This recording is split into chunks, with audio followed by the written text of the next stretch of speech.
Coming up in today's video, we are going to be discussing Tony Khan teasing a very, very major surprise coming up in AEW very soon. Also, on top of that, released WWE superstars Karrion Kross, Scarlett Bordeaux confirmed that they are not going back to Impact Wrestling. I'm going to tell you guys where I think their potential landing spot is. Also, on top of that, some very interesting ROH news right after Final Battle. We've seen a lot of things this past weekend at ROH, so now everybody's curious what is next. If you guys want more videos like this, don't forget, I'm bringing you all types of pro wrestling related content, so go ahead and click that subscribe button.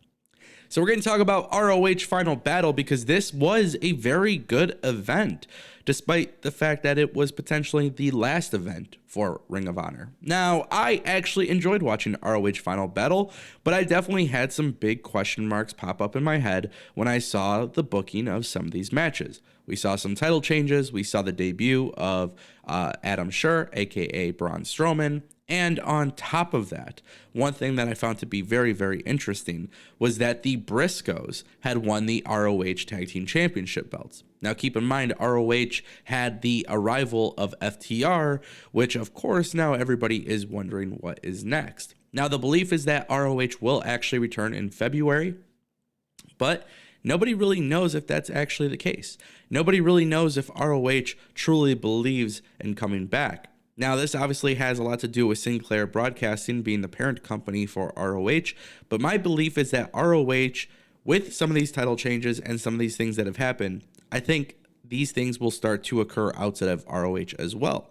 Whether that's NWA or AEW, I believe the idea of Adam Scherr and Control the Narrative could be taking over multiple different promotions. Jonathan Gresham could very well be promoting the NWA or AEW or Impact Wrestling while still holding onto the ROH World Championship belt. He obviously confirmed at some point he was loyal to ROH as well. So some of the things just to keep in mind is that ROH might be gone, but ROH might live on. It just depends who and what is involved. Now, I do think AEW working with ROH a little bit more could make a lot of sense. And I think it's going to be very similar to what we've seen with AEW do with NWA or Impact. So Jonathan Gresham winning the World Championship, defending that belt on AEW could be very good as well. I do want to talk a little bit about Karrion Kross and Scarlett Bordeaux because Scarlett Bordeaux has confirmed that they have no plans to return to Impact Wrestling. She did a virtual signing at the K&S WrestleFest, and Scarlett Bordeaux basically confirmed what everybody wanted to know, because if you didn't know this, let me just fill you in. Impact Wrestling and Killer Kross had some really big beef on their way out. And, honestly, a lot of people are kind of nervous to see what happens next with Killer Kross and Scarlett Bordeaux because AEW, there's so many free agents. AEW can't sign them all. A lot of people do want to see what Killer Kross and Scarlett Bordeaux could do in AEW. Personally, I think that's where they should sign. I think they are absolute money. I think AEW can really do something special with Killer Kross. They don't have to put him in a stupid mask or a stupid outfit. But ultimately, I think that does matter and in context because Impact Wrestling having issues with Killer Kross, there was a lot of problems back then. And I don't know how these things get resolved. Impact always find themselves to be in weird situations with certain people. And I think that's a big problem for Impact Wrestling because Killer Kross and Scarlett Bordeaux, everybody that I talk to at least, they say that WWE dropped the ball.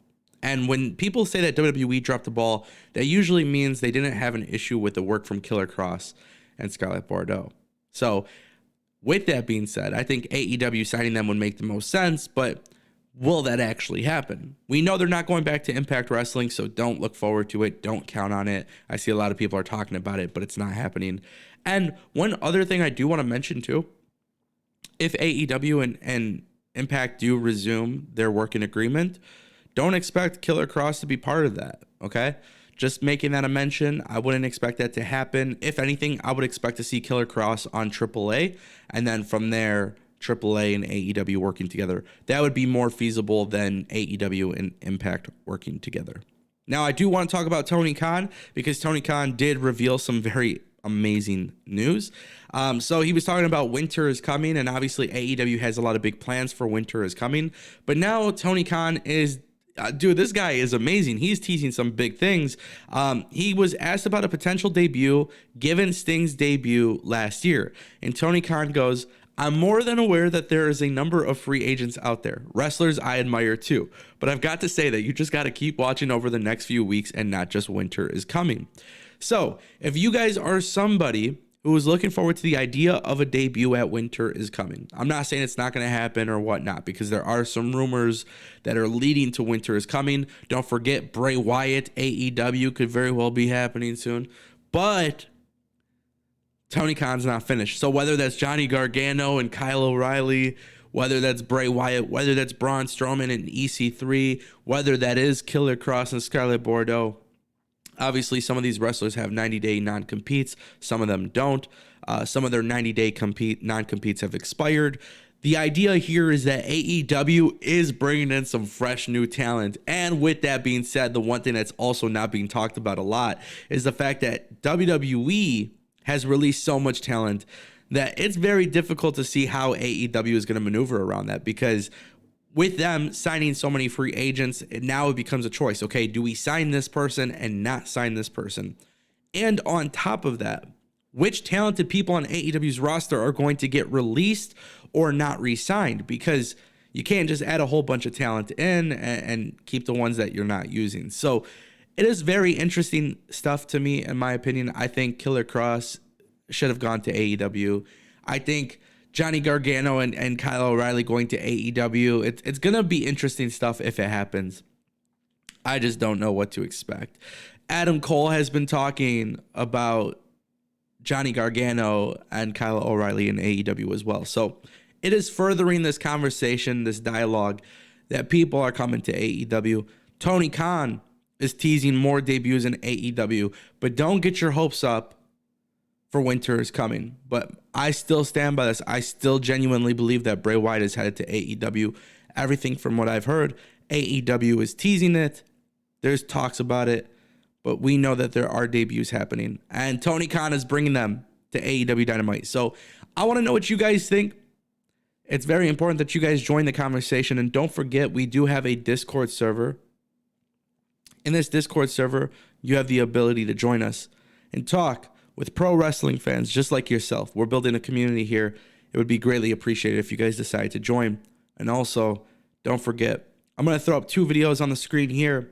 On this screen, you'll be able to click one of my previous videos. This way, you can actually stay up to date with absolutely everything that's going on in pro wrestling. And I personally enjoy these last 2 videos. YouTube thinks you'll enjoy them as well. So I would love to hear what you guys have to say about it. Drop a comment down below. And I will see you guys next time right here on youtube.com/AngleYT.